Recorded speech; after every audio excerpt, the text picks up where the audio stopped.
Hello बच्चों, आज हमारा क्वेश्चन है। रवि ने दो पंखे 1200 प्रति पंखे की दर से खरीदे। उसने एक पंखे को 5% हानि से और दूसरे पंखे को 10% लाभ से बेचा। प्रत्येक पंखे की विक्रय मूल्य ज्ञात कीजिए। लाभ तथा हानि प्रतिशत भी ज्ञात कीजिए। क्या बोला भाई? रवि ने दो पंखे खरीदे, एक की कीमत कितनी थी? 1200 रुपये। मतलब दो खरीदे, एक की कीमत 1200 तो दूसरे की 1200 की, प्रत्येक की कीमत बोल रहा। एक को उसने 5% की हानि से बेचा और दूसरे को 10% लाभ में बेचा। ठीक है, लाभ में बेचा। प्रत्येक पंखे का विक्रय मूल्य निकालना है भाई। प्रत्येक पंखे का, दोनों पंखे का विक्रय में कितने में बेचा होगा।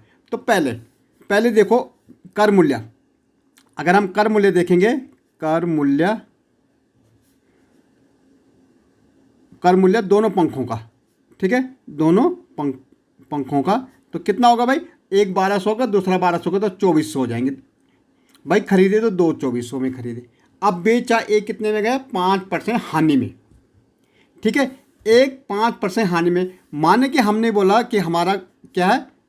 कर मूल्य, विक्रय मूल्य कितना है? माने कि हमारा कर मूल्य कितना था? 100 रुपये थे। इसको कितने में बेचा गया? 5% हानि में। इसका मतलब इसने कितने में बेचा? 95 रुपये में बेचा। 95 अब बटे 100 गुणा गया 1200 में खरीदा गया। ठीक है, ये ठीक है। 95 गुणा गया 12, दो पंजे कितना होता? 10, दो नम 18, एक 19, एक पंजे 5, एक नम में 9, जीरो कितना हो जाएगा? 14 हो जाएगा। 9 10 11। तो भाई 1140 में क्या गया? इसको बेचा गया भाई। बेचा गया विक्रय मूल्य, ये हम विक्रय मूल्य निकाल रहे। विक्रय कितने में बेचा गया? 1140 रुपये में बेचा गया। दूसरा देखो, दूसरे पंखे की बात कर रहे हैं हम, तो इसका विक्रय मूल्य, ठीक है, इसका विक्रय मूल्य भाई, इसको 10% के लाभ में बेचा गया। हमने बोला 100 रुपये हमने विक्रय मूल्य ले रखा, तो 110 हो जाएगा। 110 बटे 100 गुणा गया 1200, ये ठीक है। अब देखो 110 गुणा गया 12, 0 2 2, 0 1 1, 0 2 3 1, यहाँ 1300 बीच में विक्रय मूल्य बेचा गया। भाई आप समझ गए क्या कह रहा मैं? हमने दो पंखे खरीदे, एक की कीमत 1200, तो दो की कीमत कितने हुए? 2400 रुपये हो गई। एक को 5% हानि में बेचा गया। 5, हमने बोला माना कि हमारा विक्रय मूल्य कितना? 100 है, तो हमने बोला भाई हानि में बेचा गया तो 95 का बेचा गया होगा, बटे 100 गुणा गया 1200। ये हमारा आ गया विक्रय मूल्य एक का।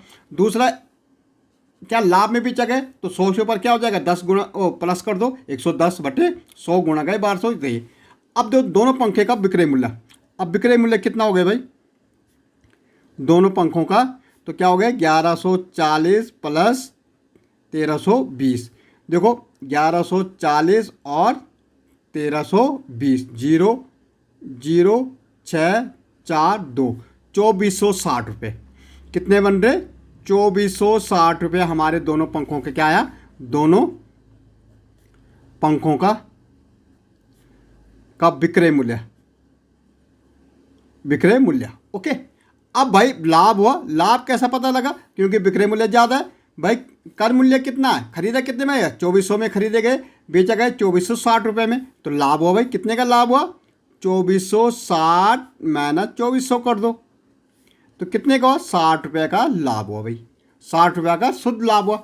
अब इसको प्रतिशत निकालना, तो लाभ प्रतिशत निकलेगा। लाभ प्रतिशत क्या होगा? 60 बटे कितने में खरीदे गए? 2400 में खरीदे गए, गुणा गया 100 भाई। 1 2 1 2, कितना बच रहा? 60 बटे 24। ठीक है, यहाँ 2 से कटेगा 30 आ जाएगा, यहाँ 12 आ जाएगा, यहाँ फिर 15 आ जाएगा, 2 से कट रहा, यहाँ 6 आ जाएगा। अब कितना बच रहा? 15 और 6 से भाग दे दो 15 को। 6 दूनी 12, 5 में से 2 गया 3, यहाँ दशमलव लेके गए, यहाँ 0, 6 पंजे 30। तो भाई 2.5% का उसको क्या हुआ? फायदा हुआ। 2.5% का उसको क्या हुआ? फायदा हुआ। ओके।